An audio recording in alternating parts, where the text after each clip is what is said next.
जय हिंद दोस्तों, आप सभी का बहुत बहुत स्वागत है मेरे YouTube चैनल पे।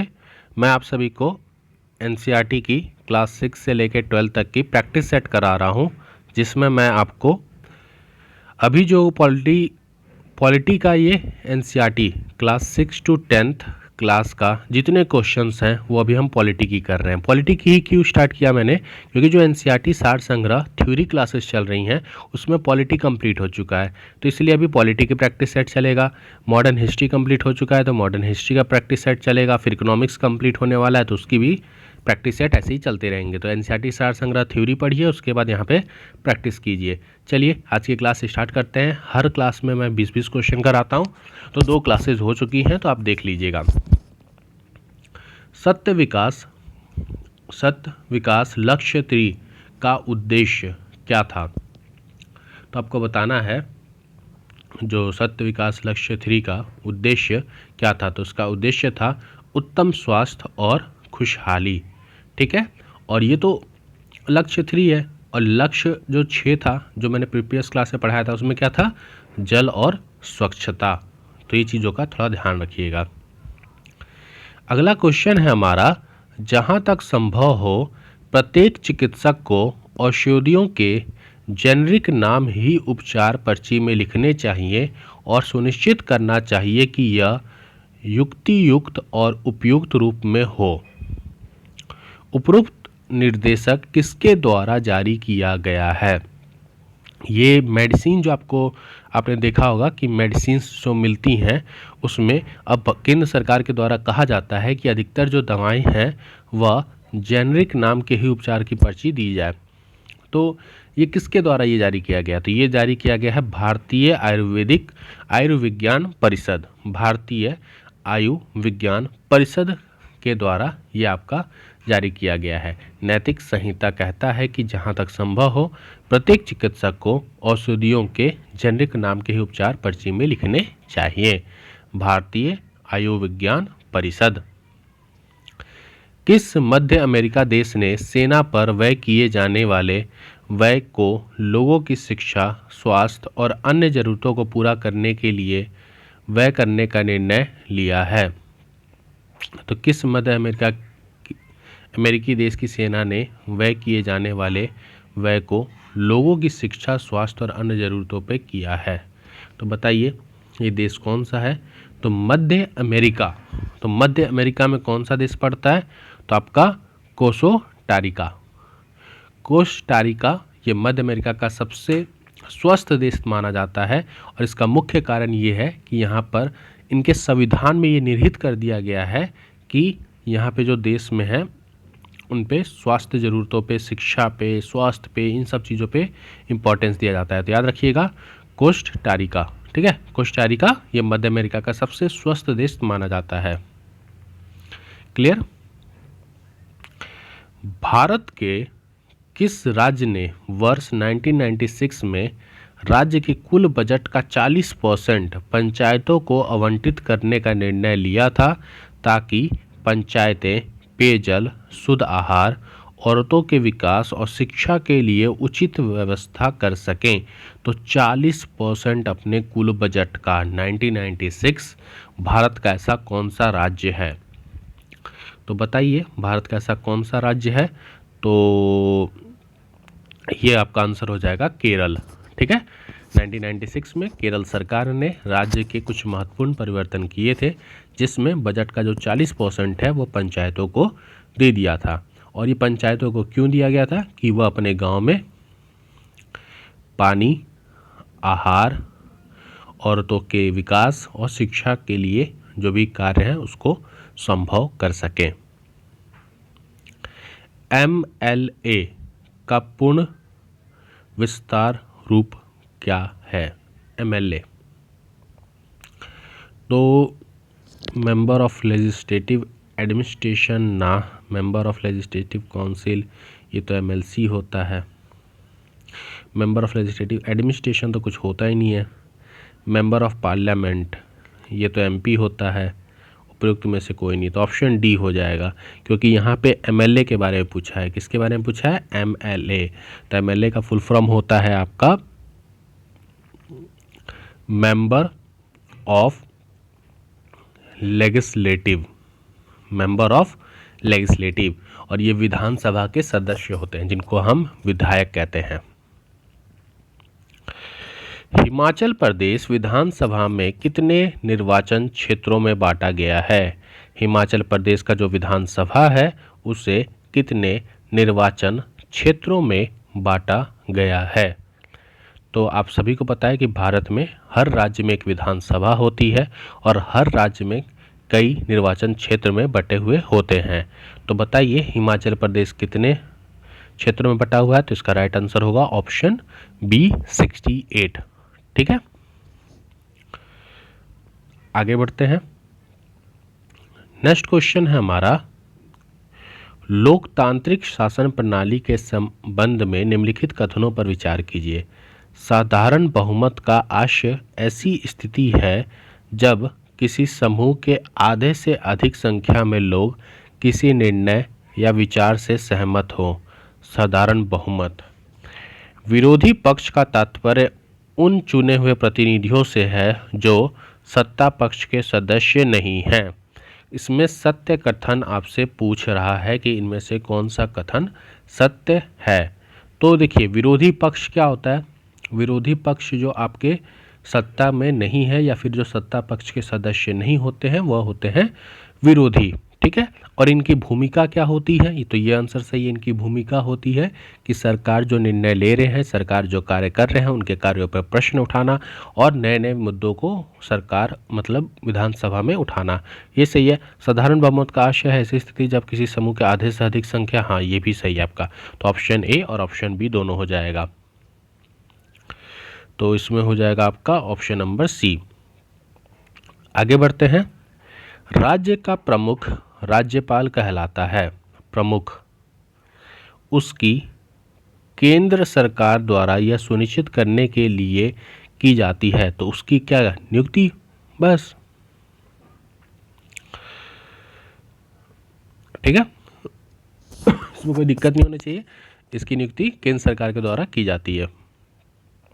बाकी आगे बात करते हैं। सामोआ द्वीप, जहां 1920 के दशक में बच्चों की शिक्षा की स्थिति के संबंध में अनुसंधान किया गया था, किस भौगोलिक क्षेत्र में अवस्थित है? सामोआ द्वीप। अब आपको बताना है सामोआ द्वीप कहाँ पर है। तो ये प्रशांत महासागर के दक्षिण में है। कहाँ पे है? दक्षिण में है। ठीक है, प्रशांत महासागर के दक्षिण में स्थित ये छोटा सा एक द्वीप है। ठीक है, तो ये चीज़ याद रखिएगा। और जो इसमें क्या लिखा हुआ है, बच्चों की शिक्षा की स्थिति के संबंध में अनुसंधान किया गया था। इस अनुसंधान में क्या किया गया था? इस अनुसंधान में ये किया गया था कि 1920 के दशक में यहाँ पे जो बच्चे थे वह स्कूल नहीं जाते थे। स्कूल नहीं जाते थे। निम्न कथनों पर विचार कीजिए। चलिए निम्न कथनों पर विचार करते हैं और इसमें से कौन सा कथन सत्य है ये हमें देखना है। तो सत्य कथन करना है तो एक एक करके ऑप्शन पढ़ते हैं।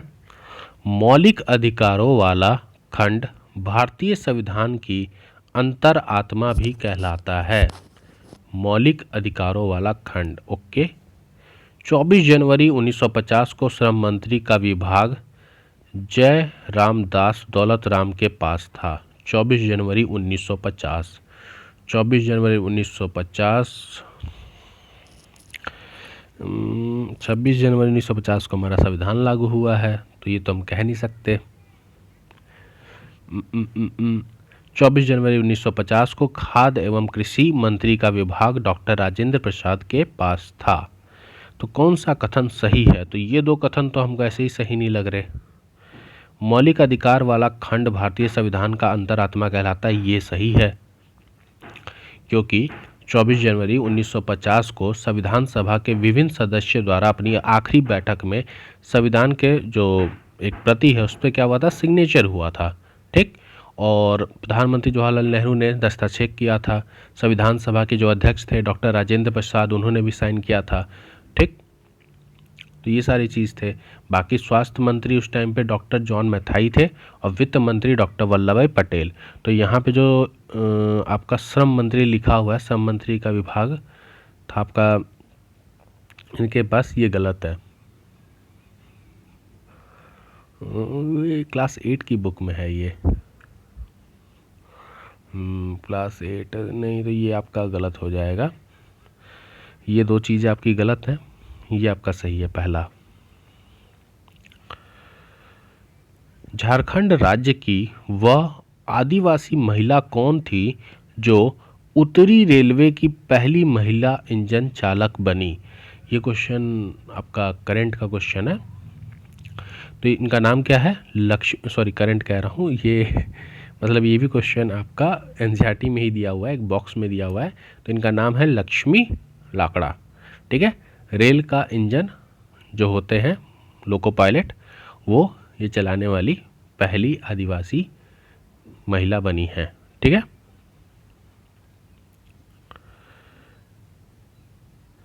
अब इसमें से आपको बताना कौन सा कथन सही है, कौन सा कथन गलत है। तो बहुत से लोग यह मानते हैं कि महिलाएं अच्छा नर्स हो सकती हैं। ठीक है, महिलाएं अधिक सहनशील और विनम्र होती हैं। तो देखिए, महिलाएं कुछ खास तरह के काम ही अच्छी तरीके से कर सकती हैं। उदाहरण के लिए बहुत से लोग ये मानते हैं कि महिलाएं अच्छी नर्स हैं, क्योंकि अब महिलाएं अच्छी नर्स हैं, ये लोगों का मानना है। क्यों? क्योंकि उनके अंदर सहनशीलता और विनम्र दोनों चीज़ें होती हैं। तो इसका मतलब ये कथन और ये भी सही है, तो आपका ऑप्शन ए हो जाएगा। ठीक है, ये लोगों की मानना है। और क्यों मानते हैं लोग? क्योंकि उनके अंदर ये चीज़ें होती हैं और ये अच्छी चीज़ है। आगे बात करते हैं महिला शिक्षा की। ये योद्धा स्वयं कभी स्कूल नहीं गई, पर अपने माता पिता से उन्होंने पढ़ना लिखना सीख लिया। उन्हें पंडिता की उपाधि दी गई क्योंकि वे संस्कृत पढ़ना लिखना जानती थीं, जो उस समय औरतों के लिए बहुत बड़ी उपलब्धि थी। उपरोक्त पंक्ति किसके लिए है? तो बताइए किसके बारे में ये कथन पूरा आपका दिया गया है? तो ये दिया गया है रामाबाई के बारे में। रामाबाई अपनी बेटी के साथ महिला शिक्षा की ये योद्धा थी जो कभी स्कूल नहीं गई थी और इनके माता पिता ने इनको सिखाया, पंडिता की उपाधि दी थी। तो ये चीज़ याद रखिएगा, रामाबाई। ठीक है, जन्म इनका 1858 से लेके 1922 अकॉर्डिंग टू एनसीईआरटी दिया हुआ है। चलिए आगे बढ़ते हैं क्वेश्चन में। उपयुक्त शब्द का चयन कर रिक्त स्थान की पूर्ति कीजिए। धारणाएं हमें लोगों की उन व्यक्तित्व विशेषताओं के साथ देखने से रोकती है। तो कौन सी धारणाएं? ये रूढ़िवादी धारणाएं जब हम विश्वास करने लगते हैं किसी विशेष धार्मिक, आर्थिक या क्षेत्रीय समूह के लोगों की कुछ निश्चित विशेषताएं होती हैं। जैसे आप ये कर लेते हैं ना परसेप्शन की, यार ये तो गलती है, ये धर्म के लोग गलती होते हैं, तो ये होती हैं रूढ़िवादी धारणाएं। ठीक है,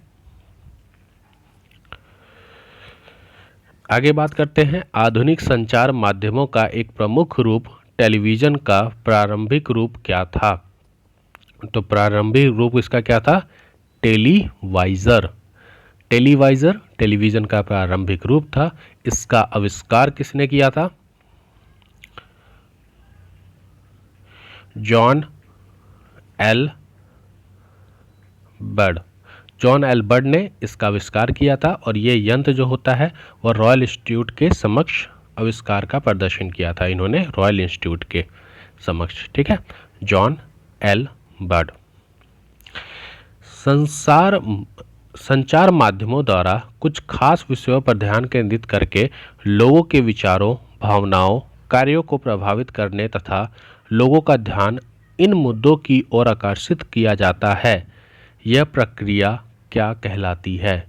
तो ये प्रक्रिया क्या कहलाती है? आपका मसौदा या फिर एजेंडा तय करना। क्लियर? जब आप कुछ खास विषयों पर ध्यान केंद्रित करके संचार माध्यम या फिर हमारे विचार या भावनाओं या कार्यों को प्रभावित करते हैं तो उन मुद्दों को मतलब वो मुद्दे किसकी ओर आकर्षित करते हैं? तो वो एजेंडा तय करते हैं। ठीक है, आगे बढ़े। चलिए नेक्स्ट क्वेश्चन हमारा, सतर्कता ही संरक्षा का आधार है। संचार माध्यमों में आने वाले यह विज्ञापन किस कोटि का है? सतर्कता ही संचार का माध्यम है। संचार माध्यमों में आने वाले यह विज्ञापन किस कोटि का है? तो ये किस कोटि का है? सामाजिक विज्ञापन।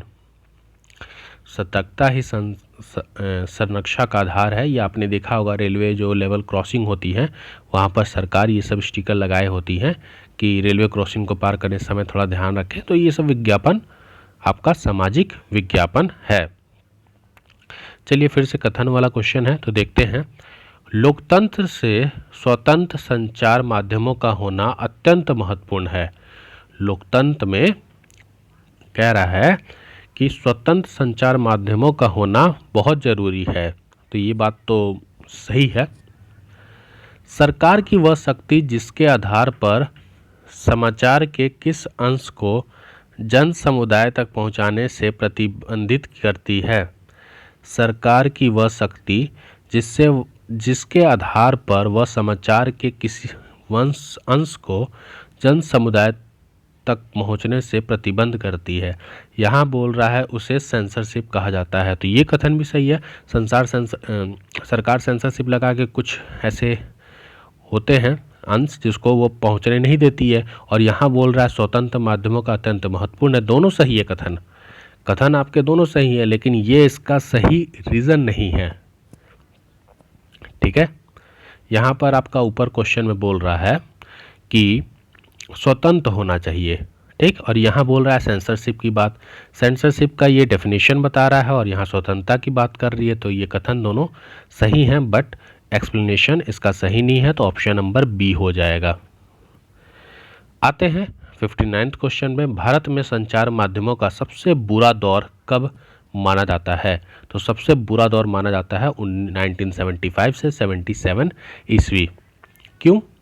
क्योंकि जो संचार माध्यम है वह उस टाइम पर उतना स्वतंत्र नहीं था। इसका मुख्य कारण है सरकार का उन पर नियंत्रण। सरकार समाचार के किसी अंश, फिल्म या किसी दृश्य पर या किसी गति पर वो क्या करते थे? सेंसरशिप लगा देते थे। तो भारत के इतिहास में ऐसे समय आए हैं जब सरकार इन पर सेंसरशिप ज़्यादा लगाती थी, और इसीलिए ये समय आपका किस समय का? आपातकाल का समय था, इमरजेंसी का। तो इसीलिए 1975 से 1977 को बुरा दौर माना जाता है। आज की क्लास का लास्ट क्वेश्चन। साप्ताहिक बाजार के संबंध में कौन सा कथन सत्य है?